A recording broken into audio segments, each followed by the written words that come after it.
कि ईरान ने पाकिस्तान के अंदर एक सर्जिकल स्ट्राइक करके तो अपने गार्ड्स उनके जो जो आईआरजीसी यानी ईरानियन रेवोल्यूशनरी गार्ड्स जो थे दो, वो दहशतगर्दों के पास थे और उनको छुड़ाने में वो कामयाब हुए और ले गए।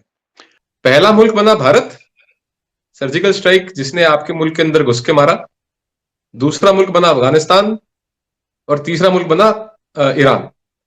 तो ईरान के रेवोल्यूशनरी गार्ड्स ने आपके देश में आके सर्जिकल स्ट्राइक की और मैं समझ सकता हूं आपकी तकलीफ, आपकी पीड़ा, आपका दर्द मैं महसूस कर सकता हूं। आप क्या महसूस कर रहे हैं इस वक्त। कोई भी आता है मंदिर की घंटी की तरह बजा के चला जाता है टन और आप लोग कहते हैं कि साहब हमारी तो घंटी बजी नहीं। पहला जवाब तो ये है साहब कि अगर सुन्नत कराने से अकल आती है ना तो साहब कहीं पे स्कूल कॉलेज ना होते। आपने कहा था हमारे बड़े बड़ेरों को अकल आ गई, तो केवल सुन्नत कराने से और धर्मांतरण से, धर्म परिवर्तन से और सरदार से मुसलमान बनने से अगर अकल आती ना मेरे भाई, तो सिर्फ सुन्नत करो और चलो भाई आ गई अकल।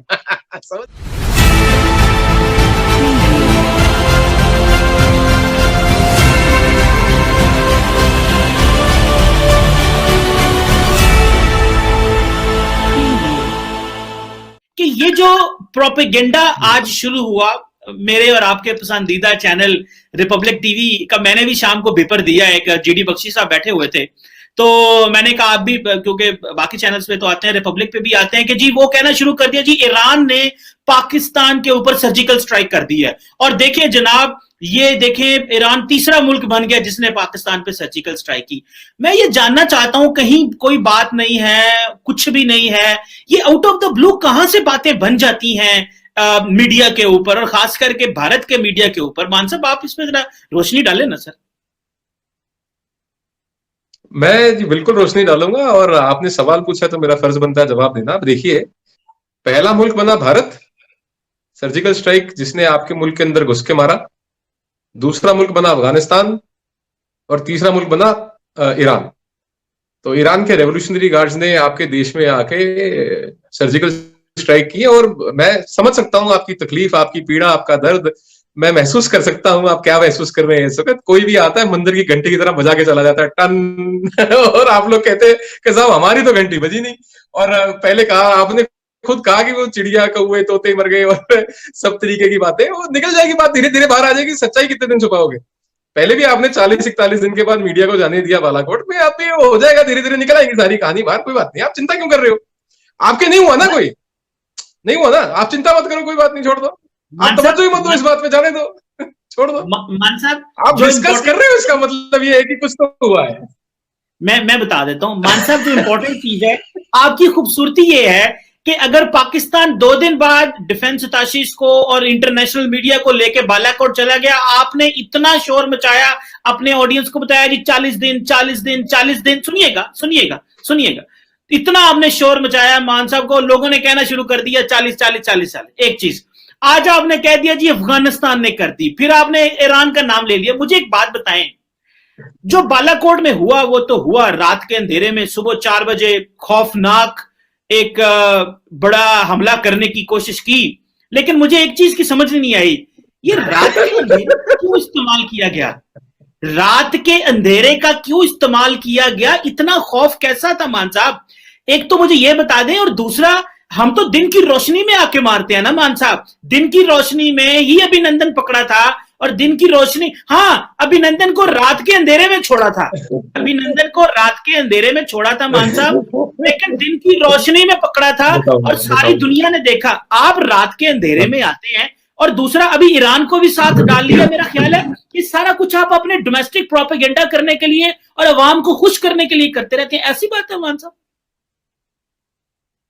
थोड़ा सा ना लॉजिक और रीजनिंग के साथ बात कीजिए चीमा साहब। आपका कहते हैं ना कि हमारा हमसाया मुल्क है और हमारा बिरादर मुस्लिम मुमालिक है, इस्लामी मुल्क है, तो ये सब बातें जब आप कहते हैं तो मेरे को दिखा दो ईरान ने कब कहा कि साहब इंडिया प्रोपेगेंडा कर रहा है और हमने कोई सर्जिकल स्ट्राइक नहीं करी पाकिस्तान के अंदर। ईरान का बयान आया वो दिखा दो।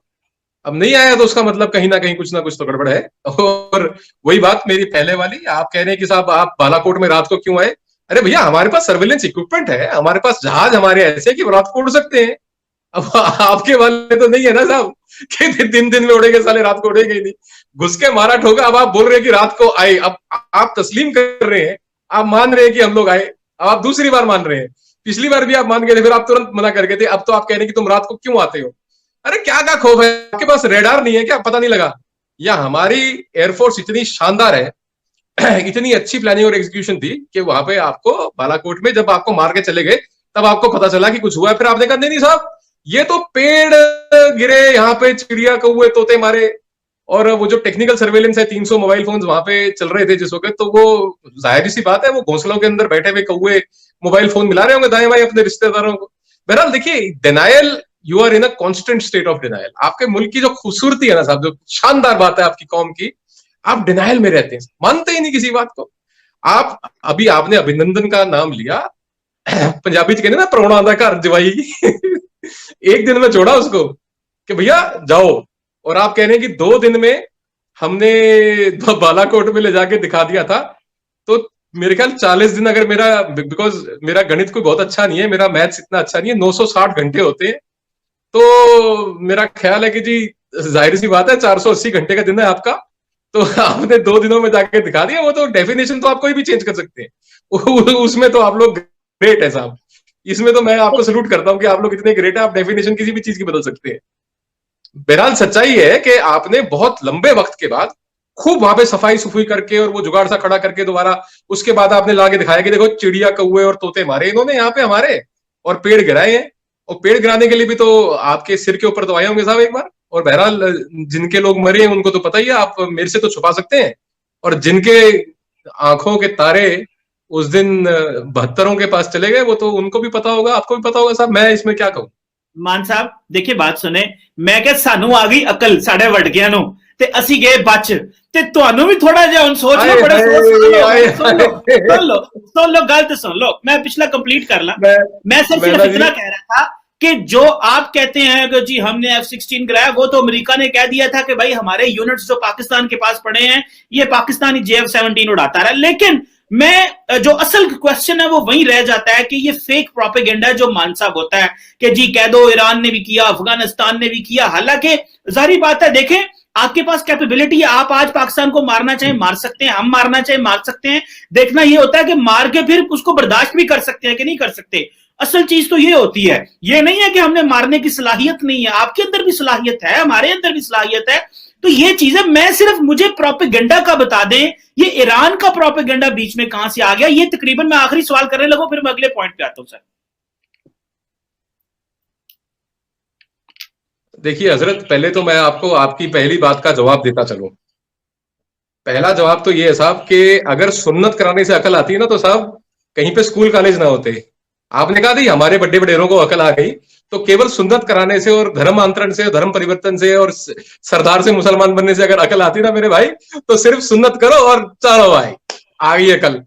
समझ गए? तो ये जरा अपने दिमाग से वहम निकालो। सबसे पहले तो अकल आती है पढ़ने से, और आप और मैं हम दोनों पढ़े लिखे हैं, तो हम जरा जाहिलों की तरह बात ना करें तो हम दोनों के लिए अच्छा। और दूसरी बात, आपने कहा कि मारने की बात और मारने की सलाहियत की बात और बर्दाश्त की बात, तो आपको और आपकी कौम को ये सलाम और दोनों हाथों से सलाम है साहब।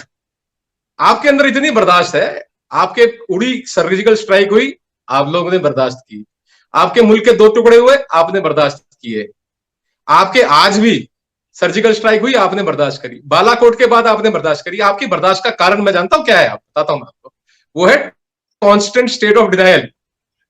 कैसे तो मारो ना खिंच के थप्पड़, लगी नहीं मास्टर जी, फिर तो जवारो लगी नहीं, तो आप मानते ही नहीं, आपको लगी है तो आपको कोई क्या कहेगा। और तीसरी बात, आप फिर दोबारा उस बात के ऊपर प्रेस कर रहे हैं कि ईरान ने पाकिस्तान के अंदर सर्जिकल स्ट्राइक नहीं की। बड़ी अच्छी बात है, सब नहीं की, तो ये बात ईरान अपने मुंह से कह दे कि इंडिया झूठ बोल रहा है तो हम भी मान लेंगे। आप अपने डिप्लोमेट्स को बोलो ना जो ईरान के अंदर आप कहते हो हमारा मुस्लिम ममालिक है। जी जी हेलो चीमा साहब, क्या सुन पा रहे हैं मेरे को आप? जी सॉरी चीमा साहब सुन पा रहे हैं? जी जी मैं सुन पा रहा हूं। हेलो जी मैं सुन पा रहा हूं।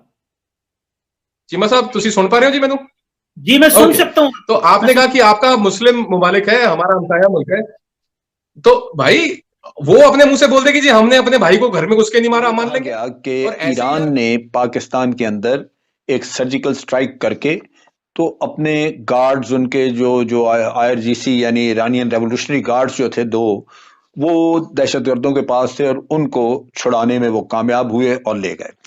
सूरत हाल ये है कि पाकिस्तान से बाज़ ग्रुप भारत में जाके ईरान में जाके तो दहशतगर्दी करते रहे। अब वो ग्रुप जो है वो आप समझ लें कि ये जो इलाका अफगानिस्तान, पाकिस्तान और ईरान का ये जहां संगम है, जहां ये तीनों बॉर्डर्स मिलते हैं, ये इलाका वो है जो कि डिस्टेबलाइज्ड है। आपको याद होगा कि मुल्ला मंसूर अख्तर को ईरान से आते हुए पाकिस्तान में मारा गया था, बलूचिस्तान में, और वो यही रास्ता था जहां से वो अफगानिस्तान में दाखिल होना चाह रहा था। अब यहाँ पे दहशतगर्द जो हैं, जो ग्रुप हैं, वो अफगानिस्तान की साइड पे चले जाते हैं। अगर पाकिस्तान उनको पकड़ना चाहे तो अफगानिस्तान साइड पे चले गए, वहां से ईरान में दाखिल हुए, वारदात की और वापस पाकिस्तान की तरफ आ गए। ये चीजें होती रही हैं और ईरान इस पे रिएक्ट भी करता रहा है। एक आध दफा पाकिस्तान को उन्होंने एहतजाज भी किया और पाकिस्तान से पहले रिक्वेस्ट भी की। अब ये जो खबर है कि ईरान की एलीट फोर्सेस ने जाके तो एक इंटेलिजेंस बेस्ड ऑपरेशन किया और वहां से अपने 2 गार्ड जो छुड़ाए, ये इसकी एक तारीख है।